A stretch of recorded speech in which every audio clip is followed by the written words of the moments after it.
안녕하세요. 꽃분이네 영상 제작소 시부야키입니다. 오늘은 알파 7 마크 3와 알파 7 마크 4 비교 영상입니다. 초보자들도 알기 쉽게 알파 7 마크 3에서 알파 7 마크 4로 업그레이드한 이유에 대해서 설명을 드리고자 합니다. 외관 비교를 먼저 해드리겠습니다. 이렇게 얼핏 봤을 때는 큰 차이가 없어 보이죠. 카메라에 관심 없으신 분들은 딱 봤을 때 이게 같은 기종이 아닐까라고 생각을 하실 거예요. 그래서 가끔 부인, 마누라 몰래 기종을 변경하시는 분들 가끔 계시더라고요. 딱 봤을 때는 알파 7 마크 4가 더 커 보이죠. 손잡이 그립 부분도 더 큽니다. 위에서도 봤을 때 더 크다고 느껴지시죠. 중요한 건 무게는 거의 같습니다. 알파 7 마크 3는 654g, 알파 3 마크 4는 159g. 아마 지금 차이가 나는 부분 중에 하나가 이거는 강화 유리를 씌웠습니다. 강화 유리 무게도 있고요. 이거는 아마 그냥 필름지라서 강화 유리가 무게가 좀 더 나갈 수도 있겠죠. 사람마다 손 크기와 느낌은 다 호불호가 차이가 있지만 알파 7 마크 3보다 알파 7 마크 4가 그립감이 더 좋다는 게 대부분 많은 사용자들의 의견이더라고요. 알파 7 마크 3는 HDMI가 미니입니다. 알파 7 마크 4는 일반 HDMI가 들어가 있죠. 메모리 카드는 둘 다 투슬롯입니다. 알파 7 마크 2 같은 경우는 CF 메모리가 들어가요. A타입이. 다만 A타입은 지금 많이 사용을 하지를 않죠. 비싸기도 하고요. 메모리 카드는 지금 둘 다 투슬롯을 사용하지만 알파 7 마크 2 같은 경우는 원슬롯이었습니다. 투슬롯의 장점은 혹시나 메모리 카드 하나가 데이터 오류나 아니면 속된 말로 뻑이라고 하죠. 뻑이 났을 경우에 그날 찍은 사진과 영상이 다 날아갈 수도 있기 때문에 메모리 카드가 두 개인 것이 매우 중요하다고 생각을 합니다. 열리는 방식이 A7 마크 3 같은 경우는 버튼을 아래로 내리면 열리죠. 알파 7 마크 4 같은 경우는 그냥 열리질 않습니다. 구입했을 때 왜 안 열리지라고 생각을 했어요. 여기는 단순히 누르는 방식이라서 누르면 된다고 생각을 했거든요. 저뿐만 아니라 다른 분들도 이것 때문에 문의하는 글들이 가끔 올라오더라고요. 근데 여기 보시면 오픈이라고 써있고 아래쪽에서 왼쪽으로 미는 방식이시거든요. 아래쪽, 왼쪽 이렇게 하면 열립니다. 알파 7 마크 3와 알파 7 마크 4 모두 같은 배터리를 사용을 합니다. 소니의 MP-FG100이죠. 두 기종의 배터리는 같은 배터리를 사용을 하지만 체감상 알파 7 마크 4가 배터리가 더 빨리 다는 느낌이 들더라고요. 아니 실제로 더 빨리 답니다. 기능이 더 많아져서 그러지 않을까 싶은데 크리에이티브 룩이나 특히 소프트 스킨 같은 경우가 프로세싱 처리를 하다 보니 더 많은 배터리를 소모를 하는 것 같아요. 알파 7 마크 3는 2420만화소, 알파 7 마크 4 같은 경우는 3300만화소입니다. 3300만화소가 저는 딱 좋다고 생각을 해요. 3300만화소가 좋은 이유는 좀 더 사진을 찍고 나서 크롭을 하면 좀 더 활용도가 크다는 거죠. 구도가 마음에 안 드는 경우들이 있죠. 그런 경우 사진을 크롭을 해서 내가 원하는 구도로 좀 더 사진 이쁘게 보정을 할 수가 있는데 크롭을 해서 좀 더 다양한 구도를 만들 수 있겠죠. 알파 7 R 시리즈 같은 경우는 거의 6000만화소인데 그런 경우는 저희는 실사용에서 그렇게 필요하지 않기 때문에 저는 이 딱 3300만화소가 딱 좋다고 생각을 해요. 2400만화소를 쓸 때는 크롭을 했을 때 아쉽다라는 부분이 있었거든요. 화소수가 높아질수록 단점이 있습니다. 화소수가 커질수록 노이즈가 더 낀다라는 얘기가 있어요. 그 이유는 화소수 차이가 더 크기 때문에 같은 크기의 센서에서 더 많은 정보를 받아들이다 보니 노이즈 정보도 더 많이 받아들인다라는 얘기가 있더라고요. 그래서 고화소일수록 노이즈에 취약하다라는 얘기가 있습니다. 너무 고화소 바디도 아니고 그렇다고 2400만 화소도 아닌 딱 3300만 화소. 저는 이 화소가 상당히 만족을 하는 화소예요. 크롭한 사진과 노이즈에 대한 비교는 영상 뒤쪽에서 보여드리도록 하겠습니다. 알파 7 마크 3 같은 경우 액정이 틸트 액정, 알파 7 마크 4 같은 경우는 스위블 액정입니다. 액정이 93만 도트, 104만 도트입니다. 조금 더 좋아졌다고 하는데 사실 다른 캐논이나 니콘에 비해서 좀 아쉬운 액정이죠. 항상 그 액정에 대한 아쉬움은 항상 있어요. 알파7 마크 3가 틸트 액정이 사실 좀 불편했어요. 동영상을 많이 찍는 경우는 내 모습을 볼 수 없기 때문에 스위블 액정이 당연히 더 편하다고 생각을 했어요. 그렇지만 생각보다 틸트 액정을 선호하시는 분들이 가끔 계시더라고요. 저처럼 영상을 많이 찍는 경우는 스위블 액정이 당연히 내 모습을 볼 수 있기 때문에 스위블 액정이 편하겠지만 사진을 찍으시는 분들은 틸트 액정을 더 선호를 하시더라고요. 그 차이는 스위블 액정은 한번 폈다가 돌려야 합니다. 틸트 액정 같은 경우는 바로 피면 되죠. 특히 이제 로우 앵글을 많이 찍으시는 분들 같은 경우는 이 틸트 액정을 선호를 합니다. 다만 세로로 사진을 찍을 때는 이 틸트 액정이 상당히 불편해요. 세로 사진을 많이 찍는 분이라고 하면 이렇게 액정을 볼 수 있기 때문에 더 활용도가 좋겠죠. A7 마크 4는 터치로, 확대도 터치로 됩니다. 메뉴 터치로 되고요. 알파7 마크 3 같은 경우는 터치가 아니죠. 물론 터치 기능이 메뉴는 눌러지진 않지만 영상 촬영을 할 때, 지금 메모리 카드가 없어서 되진 않지만 영상 촬영이나 사진 촬영을 할 때 그 피사체를 터치를 하면 그쪽으로 초점이 맞춰지는 기능이 있습니다. 달라진 외관을 비교한다면 이 동영상 버튼입니다. 알파7 마크 3 같은 경우는 동영상 버튼이 여기에 있죠. 알파7 마크 4 같은 경우는 위에 있습니다. 나를 보고 찍을 때는 이 버튼이 상당히 불편해요. 앞에서 누르려면 손을 뒤로 돌려야 되니까. 알파7 마크 4 같은 경우는 위에 있기 때문에 누르기가 편하고요. 상단 모습입니다. 다이얼 버튼이 더 있다고 생각을 했는데 다이얼 버튼 더 추가된 게 아니라 동그랗게 올라가 있고 여기는 반달 모양으로 돌릴 수 있게 되어 있죠. 그 차이는 여기 나와 있는 사진과 영상과 슬로우 킥 버튼을 돌려서 할 수 있게 만들었다는 거죠. 매우 잘한 거라고 생각을 해요. 메뉴 인터페이스가 업그레이드 되었습니다. 알파7 마크 3 같은 경우는 정말 참 불편했죠. 오랫동안 사용했지만 정말 참 적응이 안 돼요. 그렇지만 알파7 마크 4에서 인터페이스가 최근에 인터페이스로 바뀌어서 훨씬 메뉴 찾기가 수월해졌죠. 인터페이스가 더 이쁩니다.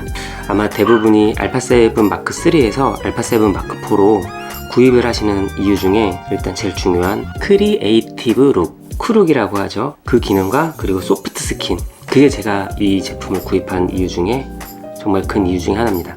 크리에이티브 룩은 다양한 색감을 선택을 할 수가 있는데 꽤 만족도가 높더라고요.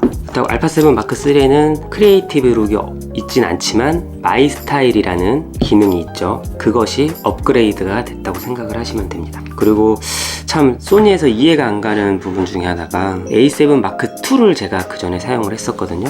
A7 마크 2 같은 경우는 소프트 스킨이 있었습니다. 피부를 보정을 해주는 기능인데 그 기능이 있으면 참 만족스러웠어요. 근데 왜 그 다음 버전에서는 넣어주지 않았는지 모르겠어요. 그렇지만 이번 알파7 마크 4에서는 그 소프트 스킨 기능이 들어갔습니다. 펌웨어 업데이트를 해서 분명 넣어줄 만도 한데 아마도 소니에서는 팔아먹으려고 하는 거겠죠. 소프트 스킨과 크리에이티브 룩만 있어도 컴퓨터를 켜고 보정을 안 해도 만족도가 높습니다. 가격 차이에 대해서 말씀을 드릴게요. 알파7 마크 3 같은 경우는 지금 현재 인터넷 중고가로 130만원, 140만원 정도 형성을 하고 있고요.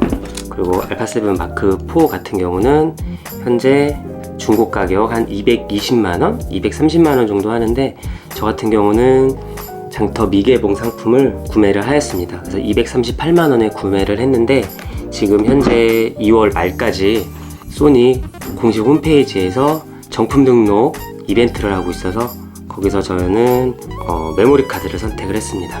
메모리 카드를 사용을 할지 다시 중고로 팔지 생각을 하고 있는데 다시 중고로 판다고 하면 10만원 정도의 가격을 받을 수 있기 때문에 따지고 보면 228만원에 구매를 했다고 볼 수 있죠.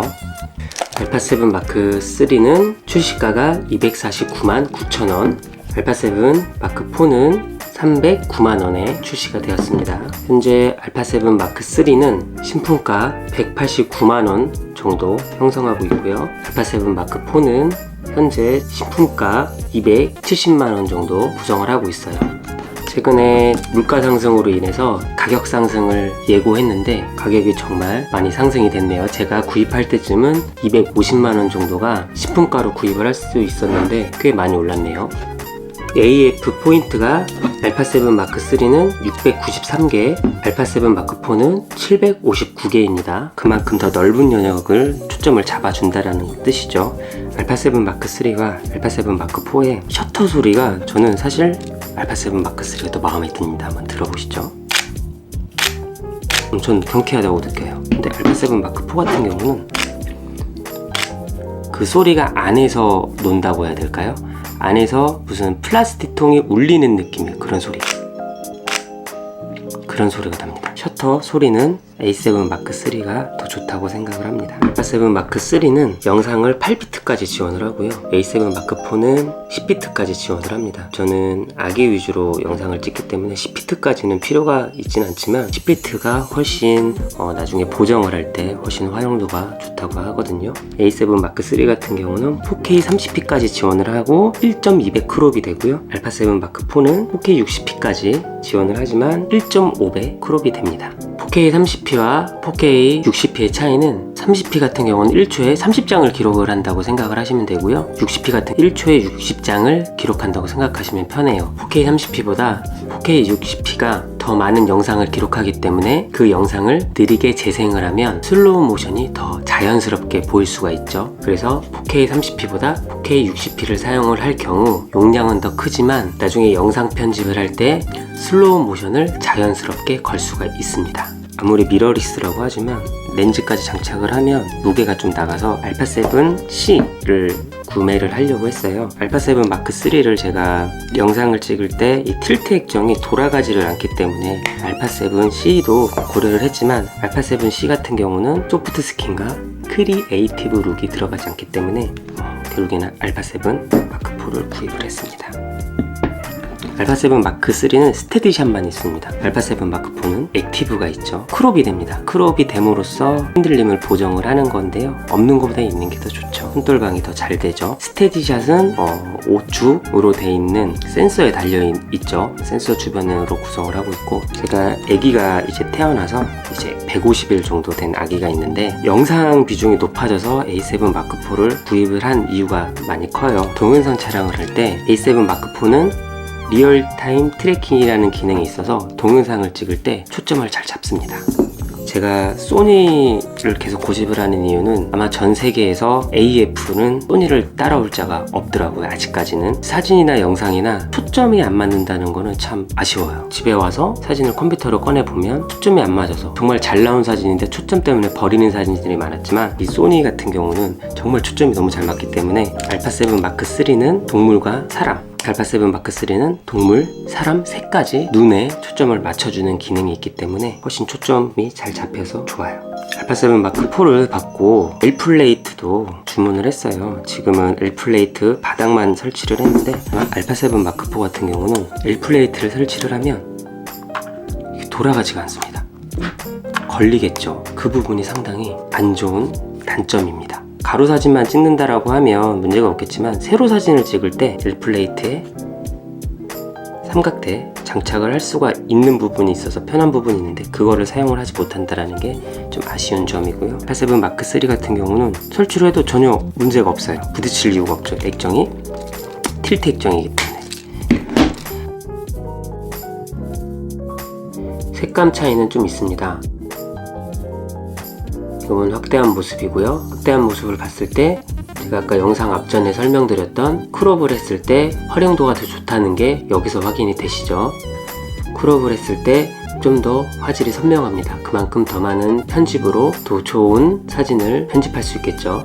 색감 차이는 있을 수는 있습니다. 화이트 밸런스는 오토로 맞춰놨기 때문에 조금 차이는 있을 수는 있어요. 보시면 왼쪽보다 오른쪽이 더 선명한 게 느껴지시죠? 알파7 R 시리즈 같은 경우는 6000만 화소이기 때문에 크롭을 하는 재미가 상당히 크다고 하더라고요. 특히 새 같은 경우는 피사체가 빨리 움직이기 때문에 크롭을 하는 사진을 활용을 하면 그만큼 더 구도가 좋은 사진을 건질 수 있어서 알파7 R 시리즈를 많이 선호를 한다고 하더라고요. 다음은 어두울 때 촬영을 한 영상인데 사실 크게 차이는 일반적으로 느껴지진 않습니다.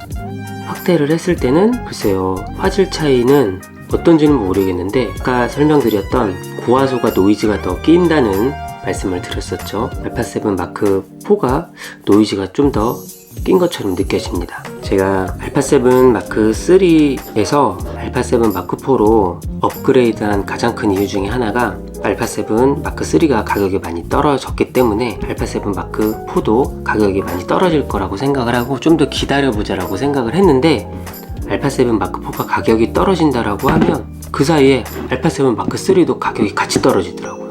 지금까지 제가 알파7 마크 3에서 알파7 마크 4로 업그레이드 한 이유에 대해서 단순히 제 기준에서 설명을 드렸습니다. 정리를 하자면 알파7 마크 3에서 알파7 마크 4로 변경을 한 이유 중에 첫 번째, 크리에이티브로, 두 번째, 소프트 스킨이 들어간 기능, 그리고 리얼타임 트래킹이 들어간 것, 스위블 액정, 화소수가 좀 더 늘어났다는 것이 제가 여기서 여기로 변경을 한 가장 큰 이유가 되겠습니다. 많이 부족하지만 영상 끝까지 시청해 주셔서 감사하고요. 구독과 좋아요를 눌러주시면 앞으로 좀 더 유익한 영상 많이 만들어 보도록 노력하겠습니다. 잘 부탁드릴게요. 제 영상이 많이 유익하셨으면 좋겠습니다. 이상 꽃부인의 영상 제작소였습니다. 다음 영상에서 뵐게요. 안녕.